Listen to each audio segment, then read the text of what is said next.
Saturday, there will be a hard-fought battle inside Ohio Stadium as two teams, the Buckeyes and the Spartans, battle it out to not just be at the top of the Big Ten East, but also keep their playoff hopes alive. Today, Matt Sheehan, the voice that is heard on the Locked On Spartans podcast, is with us to preview said matchup. Where are teams vulnerable? Where are their strengths? And a whole lot more. Sit back, relax, and enjoy this fun preview episode of Saturday's game.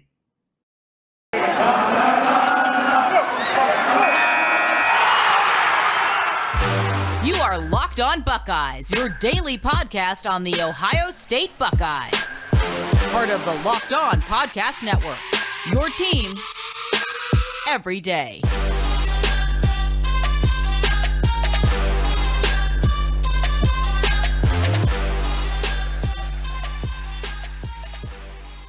Greetings, everyone. If you're part of the Locked On Spartans listenership or the Locked On Buckeyes listenership, one way or another, you are part of the Locked On Always Beating the Michigan Wolverines podcast listenership.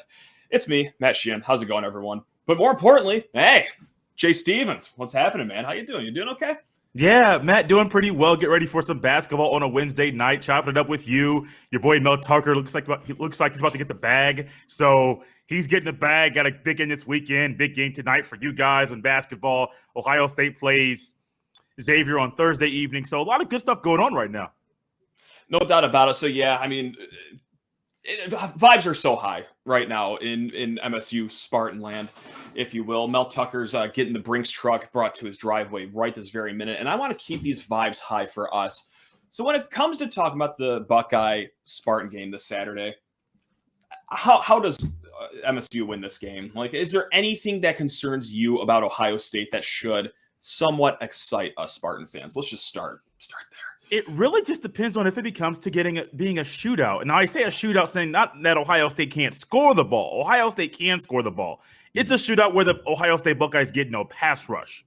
Because we have seen games this year. I mean, we saw last week at different situations. But if it was a shootout and Ohio State gets no pass rush, this secondary is kind of vulnerable at times. They have issues. And if you're going to blitz a guy or two, then you may play man-to-man. There's issues there as well. So sometimes it's the pass defense of Ohio State that kind of makes me a little bit nervous. But I think that might be it because, well, you guys will have to score 45 points plus to probably win this one. Yeah, no doubt about it. So, like, when it comes to, like, the defensive line of that front for Ohio State, who scares you more then? Is it the passing attack with Peyton Thorne and Jaden Reed, or is it the Heisman frontrunner right now in Kenneth Walker? Who's going to keep you up at night a little more for Buckeye fans? So it's a little twofold. Honestly, I think it's a little bit of Kenneth Walker III, but he has to go off for me to be nervous about Peyton Thorne.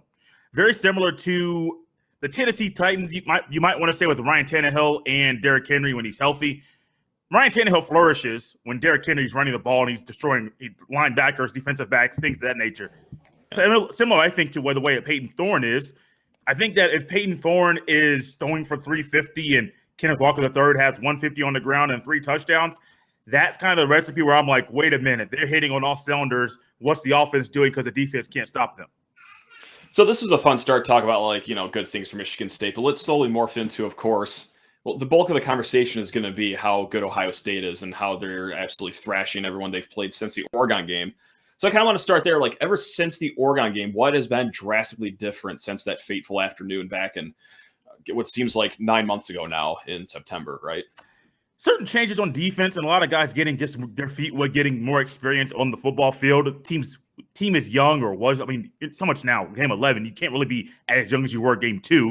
Yeah. But the team was young and they got exposed. And it wasn't just young. It was doing things that didn't make any sense. I've always questioned some things that the coaches have been coaching all season long, even to this day, even though it's his game number 11. I've been questioning a lot of the coaching decisions that have been done or made every single week. And so that's kind of the thing that's changed, but also the offense has kind of been hitting its stride. From Stroud getting more experience, Trevion Henderson realizing where he can hit his holes, Mayan Williams, a running back, learning a lot of things there. A lot of it's the offense, but a lot of it is just game experience. And with game experience, this team has gained confidence. And we have seen, 50-plus point games for Ohio State this year. Like, that's things you don't normally hear about in a college football season. Yeah, and okay, well, time to stop avoiding the topic of conversation now because, of course, Michigan State fans are terrified of the Ohio State offense, and for great reason. They're scoring, I think it's 92.7 points per game so far this season. Like it's been Think so. out of control. I might be rounding down there. What makes CJ Stroud so good? Well, what is it about him that just has him also in that Heisman front runner pack? His anticipation. He's able to anticipate. Awesome. He's able to anticipate throws and do it in a way that you normally see.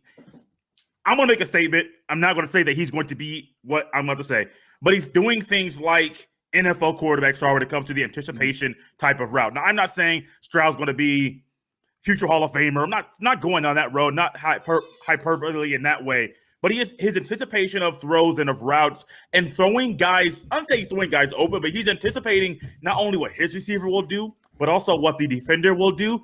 And it's boom, boom, boom, boom, boom, right down the field. Now, it does help when you have a guy that's in a Blitnikoff semifinalist, and you have guys on there that could also be on the semifinal list, that it helps you be a better quarterback. But his anticipation and his grasp of what defenses are trying to do, he's really grown since that Oregon game, since missing the Akron game early in the year. He has just been going crazy ever since. Yeah, I feel like whenever I tap into a Buckeye game, like I'm just wowed by his pocket presence, really, too. Yeah. I mean, so does he get too far outside the pocket, though? And I guess how mobile of a quarterback is he? Because, hey, Ohio State's no stranger to having a mobile quarterback. Is that kind of what Stroud does as well, or is he more of a pocket guy? You know, Matt, that's very interesting. You realize that you bring that up because it was about a week ago, maybe two games ago now, people were saying Stroud needs to run more, saying that he needs to be more of a mobile quarterback. Stroud is really good in the pocket. They do call some rollout plays and bootlegs for him to get outside on the run, to get in space a little bit, to really manipulate the linebacker or defender who's right there in front of him with the receiver that's there as well. Stroud does not run as much as I think he should. He's not your mobile. He's not like a guy like Justin Fields where he's mobile. He's going to use his mobility and use his legs to beat you past the line of scrimmage. Stroud is a guy that wants to stay behind the line of scrimmage, throw the ball, move the ball downfield with his arm. I think there's a game somewhere down here, may it be this week, may it be against Michigan, where he is going to use his legs more than he has to get downfield, just an added wrinkle to prove that he is a quarterback that can do it both with his arm and with his legs. He hasn't done it. I believe he can, just not sure if or when it'll happen. How are you feeling about the offensive line play this year? Like, I'm still avoiding a topic I don't want to bring up in your three incredible receivers or Travion Henderson. So before we get to those position groups, is there any hope that MSU can possibly exploit the offensive line? Maybe, perhaps. So there's a possibility. The one type of time that doesn't make any sense. The one time that Ohio State's offensive line has been vulnerable, it's been against either an odd front, 3-3-5 that Tulsa runs. That gave them some fits early. Yeah. Also gave CJ Stroud some fits because he had never seen three linebackers on the field and five DBs, variations, blitz packages coming. It really kind of gave it an added wrinkle. So a three down lineman front, or really good linebackers that can mix things up, either blitzing or that can guard one-on-one with tight ends or some receivers. Those are the things that kind of trick up the offensive line, because in a three-down lineman, you're not sure where the fourth rusher is going to come from, or may it be a fifth. You're not sure where that's coming. Those are the things that have slowed them down. The one thing where I think it's aided them, bro, they're playing 4 tackles. I mean, their two guards are literally offensive tackles, and that has been what's really helped them at times in the run game. If there's a way for Michigan State to disrupt this offensive line, bring pressure. If you try to blitz them with 4, if you try to rush it with 4, they'll probably get you. Some twists and stunts between the D linemen will confuse them at times. But for the most part, the tackles have been amazing. The guards have been amazing in runs. They had some issues, but they have been good in the running game as well. But bringing pressure and well-timed and moving of the linemen, slanting, moving before pre-snap, that can confuse these guys even in game 11. I think that's going to have to be the blueprint, too, for Michigan State, because point blank, our secondary, the safeties are fine. Like, they're good, but it's the cornerbacks are not just shaky. They're also, like, dead. Like, we're like, I might have to play cornerback this weekend. Like, there's, like, no health there. So let's just get into the scariest part of the game for the Michigan State fans is those receivers that you Buckeyes have. what makes them so incredible? Is it just like how physically imposing they are? Is it their speed? Like, take it away and just get me shook for Saturday, please. What makes them so good is they could beat you in so many different ways. Now, this is a little nuanced or maybe nerd type stuff. I know, Matt, you'll love this. They can beat you off the line. Awesome. They can beat you in the middle of their route. They'll pick and choose how they're going to break out of the route, how they're going to burst out in the middle of said route. They can beat you also. They also high point the ball, and then they do get over top of said defender, whatever it might be. And if it's a one-on-one situation, these guys aren't 6'4", 6'5", Megatron type of receivers, but they can still go up and get the ball. So the scary part, you want to mention scary, let's talk about scary. Ohio State has receivers that freshmen, a couple of freshmen that are amazing. They have a guy in Julian Fleming that's been battling some injuries and also is not one of the top 3 guys that if they happen to come on the field due to injury, hope it doesn't happen. I have faith in them as well to move the ball because, I mean, we've seen how your pass defense is, and some fans just only look at the numbers, and we see how that goes too. Yeah, of course. And you know what? There's actually one other position group that scares me maybe a little more than receiver. Is your kicker planning on missing a field goal this year, or what's his deal? Why does every single time I watch a Buckeye game, he's flushing these things in as up through the middle of the uprights as you possibly can? Like, why? He's got to miss eventually, right? We're not looking for the announcer jinx right now, bro. We're not. You could have just done that to yourself. I am. What do you think I'm on here for? Come on, man. I'm working this thing. I mean, that's the one position where going into the season, I was very, very nervous about what he's going to do. I looked at his stats. I looked at what he did at North Carolina.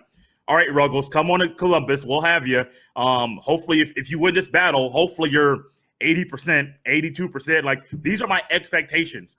Not 100% in winning games because of his leg. I was not expecting that. So I surely hope. And, he's making kicks in the cold, in the wind. The elements have not changed any. It may have helped him. I don't know. No, I hope he just continues with this magical leg this year, because it's been so much fun for him to just go on the field and ease and take away all anxiety, knowing that he's going to make the kick.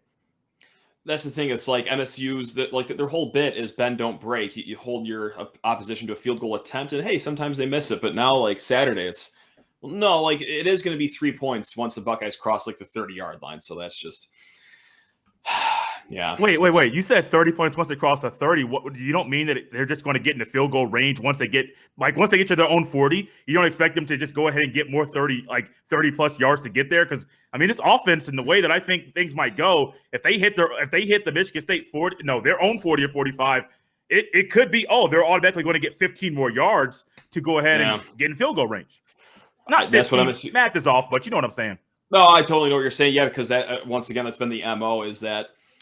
Final score, hey, it's not that bad. Like, it's not like MSU is getting lit up by their opposition if you take away the Purdue game, that is. But it's because the red zone defense has been kind of pretty good for Michigan State. Like, that's the name of the game, and that's why we're 9-1, because, everyone looks at that gaudy number. They give up the most pass yards in the nation. Yeah, teams move the ball between the 20s. Can you batten down the hatches once the other team gets inside the 20-yard line? And hey, they've done a pretty solid job at that so far this season. But when you have Mr. Automatic as your kicker, that's not so fun. So it's a luxury, man. I got some stuff for you. You got some time to answer some questions. Please, absolutely, everything. Lay it on me. Yeah, I'll speak my fears into existence. Yeah. What's the story of this season?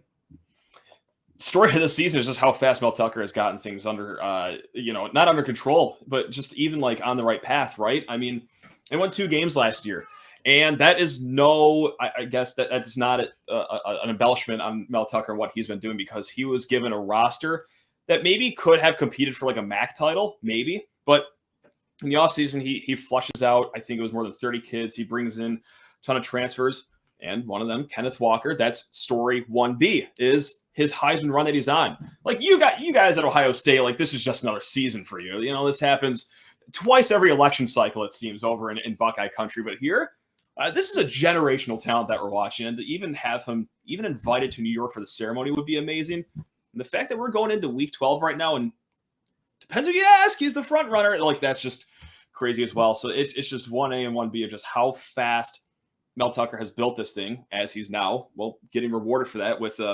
$6.8 billion extension that goes on for 10 years or whatever the numbers are going to be. Or, yeah, it's just, hey, Kenneth Walker, keep doing what you're doing, man. Oh, also 1C, it's just fun in general to have an offense that scores like touchdowns, plural. You know, like we haven't seen that. Plural. We haven't seen it. Plural. You know, like we haven't seen that since like 2017. So that's been fun as well. Just an offense that like, oh my God, I want to watch this. I don't want to go to the fridge and get another beer. I want to see our offense play. So that's been a lot of fun too. Yeah. What's up with Kenneth Walker III? How is he? And say what's up. That sounds like so weird. Like, Jay, you don't watch football. What's up with the guy that might win the Heisman? But literally, like, what's up with him? How has he acclimated himself so quickly into what Michigan State is doing? And he found success very early this season. He did. Like, it's so cliche, but he's a total package, right? I mean, he's got the vision, he's got the speed, he's got the cuts.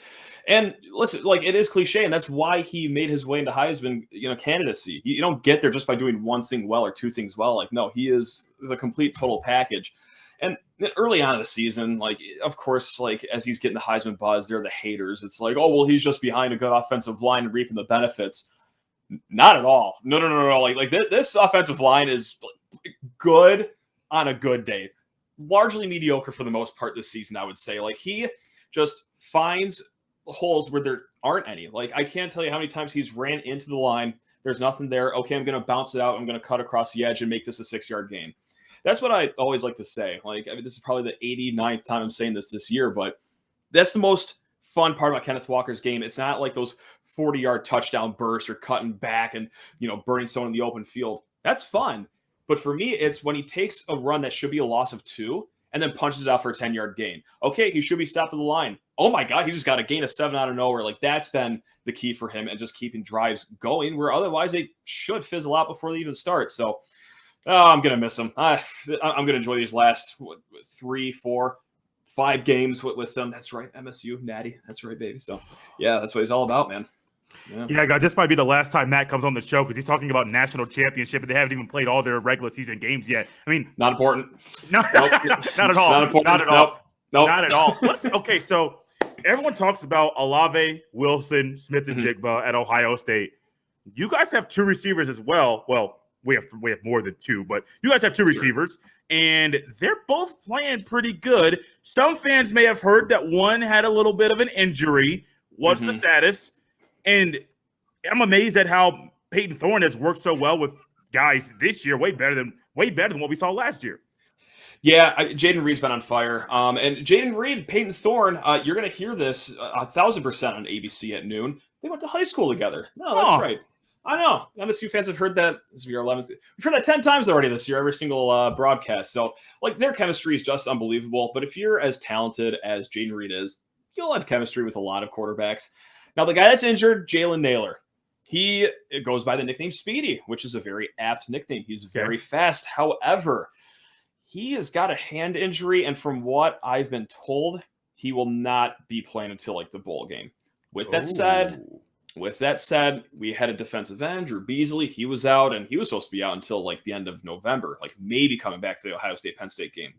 He was fine and well for the Michigan game. Fine and well enough. He played some spot snaps here. So I'm not assuming Naylor's going to be playing. He was in a cast last Saturday during the game on the sideline when I saw him. So, like, I can't imagine he'll be playing. So that is a big bummer. So that's the story of the 2 receivers. You'll likely see just one of them. But that's life. Can Peyton Thorne have success with only one on the field? Yeah, well, we got a nice dose of Maryland medicine last week. I mean, if you ever have an offensive issue that you want to iron out, you just bring the Terrapins to town in November, and they'll make anyone look like an incredible offense. So they had no issue at all finding open receivers. And, like, the guys behind Naylor and Reed are fine enough, right? Like, you got Trey Mosley. He's been a solid receiver. They got this young kid, Montori Foster. He's been solid. And the newest, funnest toy they've been playing around with is a guy by the name of Malik Carr. He is a transfer from Purdue. 6'5", 6'6", big body, but has some speed, has some hands. So they've been kind of working him into the offense, and I can't imagine his role will be dissolved.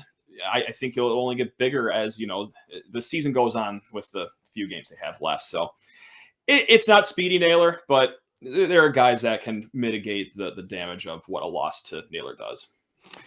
The pass rush. We talked about it a little bit when we were talking about Ohio State's offensive line, but your pass rush itself could be one that could be, I do believe, a deciding factor in this game if it does come down to being close. I want to ask you a little bit something about a previous game that still haunts me to this day.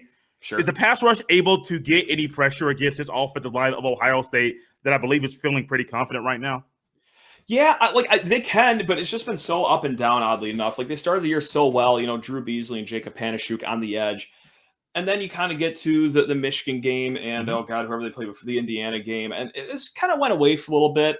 But then you saw it creep up last week against Maryland. And that was another get-well spot. Once again, taking your Maryland medicine. Thank you, Terrapins, for coming to town and giving us a good old confidence boost as we head into Columbus here. So what is very nice, though, about the MSU defense, especially the front, is like that defensive line is so deep. Like, there are like 7 or 8, some games 9 guys that they'll rotate in that front there to keep the legs fresh. So that's been a nice little fun wrinkle that MSU has been able to work with all season long. And for the most part, minus the Beasley injury and another injury and some target penalties here and there, they've been full strength for most, if not all, games this year.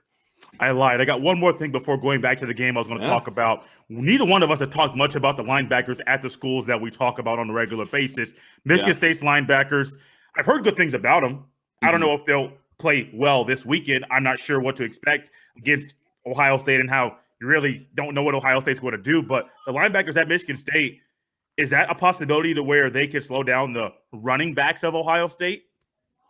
Yeah, so we got a young kid, Cal Halliday. He was definitely a surprise starter this year. I mean, he just blew up in camp, and he's been solid. But as far as matching up with the athleticism of Ohio State, that's where it gets interesting because Quavaris Crouch, he's a transfer from Tennessee, former high 4-star kid. He was not able to play last week. So that is definitely the big question mark right now because you're going to have him. The guys behind him, okay, like they're fine enough. They are not athletic enough to keep up with Ohio State. Like, oh my goodness gracious, I'm just having nightmares of thinking of the backup linebackers.